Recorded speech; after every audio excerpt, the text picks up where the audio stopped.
I call Phil Twyford. Thank you, Mr. Speaker. This bill is a triumph of politics and spin over reason.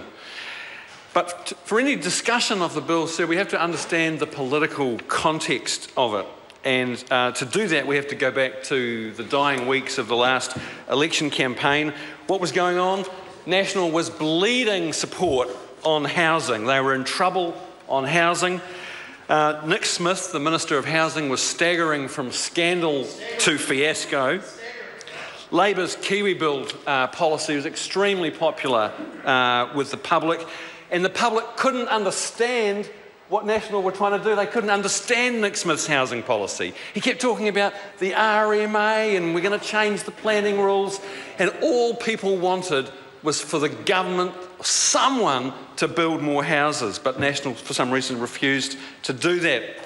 So what emerged from the vortex that is David Farrer, the National Party pollster, Stephen Joyce, the National Party campaign manager, and Nick Smith, the hapless Minister of Housing, was this policy, sir.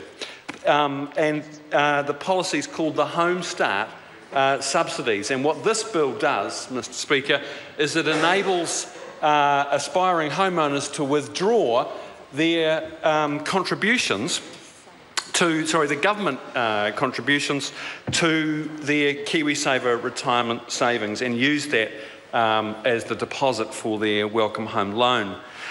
But the policy, the Homestart policy, was opposed by Bill English.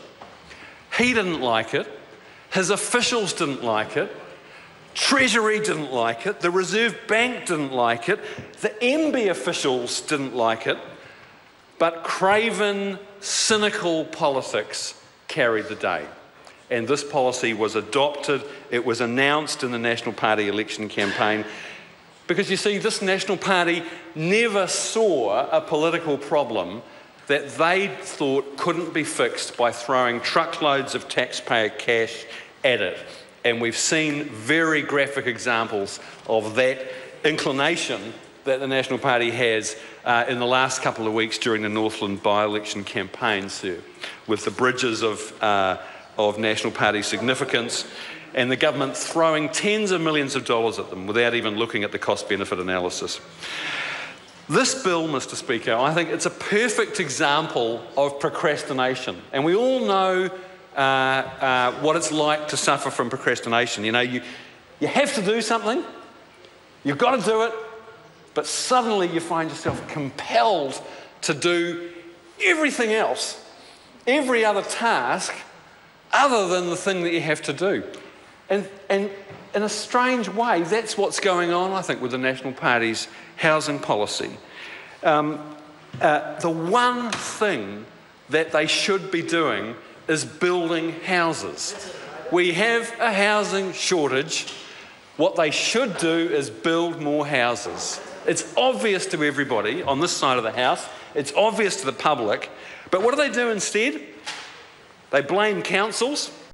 They blame the RMA. The centrepiece of last year's budget announcement, sir, was lifting anti-dumping duties on nails. I think it's going to save about $1,000 for property developers. Certainly is not going to save any money for homeowners. They want to sell a few thousand state houses. They've set up special housing areas where I could count the number of houses that have actually been built in a year and a half in those special housing areas on two hands. It's been a total failure as a policy. And the crowning glory of this national government's housing policy is a policy that throws taxpayer subsidies into a market that is already supply constrained. Yeah, David Bennett apparently is an expert in market economics, and he says it's okay, so I guess we should all be reassured. But so the one thing that they should be doing is build houses, and yet there's a long list of policies that are either not working or are going to make the situation worse. And the showpiece of this fiasco called the National Government Housing Policy is the Homestart policy that has been criticised by MB officials, by Treasury officials and by the Reserve Bank and any credible commentator. So, in spite of all this, sir, and as Grant Robertson said, we are going to vote for it because the bill itself is relatively benign. And the main thing that it does is enables people to access their contributions that have been made to their Kiwisaver account for a home loan subsidy. So we're going to vote for that. But let's just look, sir, at what the officials said. And the officials here's a summary of the officials' advice to the Select Committee. The overall impression, negative. The officials said that increasing deposit subsidies is likely to stimulate demand and thus increase prices in supply-constrained markets, therefore undermining housing affordability. Hello, National Party members. Officials say this is going to undermine housing affordability. What are you doing, Housing Minister Nick Smith? You're actually making the situation worse. This policy was discredited in New Zealand in the early 1990s. The very same policy.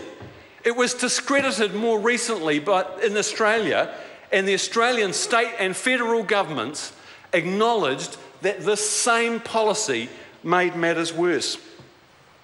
The officials also said, Mr. Speaker, that the likely cost of Homestart, $100 million, could be better spent elsewhere. It is poor value for money. The officials also said that the higher income caps shift the government's support from low to medium income households to virtually all households. It reduces the targeting to the people who need it most. It actually makes the existing set of policies and subsidies less effective at helping the people who need it most. They also noted that half of the eligible sales of new homes last year were in areas where housing affordability is not an acute issue. It is a poorly targeted policy. And as Grant Robertson pointed out, the officials told the Select Committee that at best it might lead to the building of a couple of hundred extra homes. A couple of hundred. Well, if the members opposite need reminding, they shouldn't, but in case they do, Auckland has, according to the Reserve Bank, an accumulated deficit, accumulated on this national government's watch, of between 15 to 20,000 homes, sir. That is the shortage that is driving prices sky high in Auckland as we speak. And under the very same RMA, where the Labour government oversaw the building of 40% more new homes every year, Mr. Speaker, 40% more than this current government is achieving. In Auckland, the current build rate is only a little over half what Auckland needs just to stand still, just to keep up with population growth. Never mind the 15 to 20,000 structural, the deficit of houses in Auckland that is built up under this national government. How the mighty have fallen. 2 years ago, Nick Smith was the newly minted Minister of Housing. It's after he was sacked. Yep. After he came back from his time in purgatory. He claimed in an interview with the Nelson Mail, Mr. Speaker, that he was going to restore the Kiwi dream of affordable home ownership. How the mighty have fallen.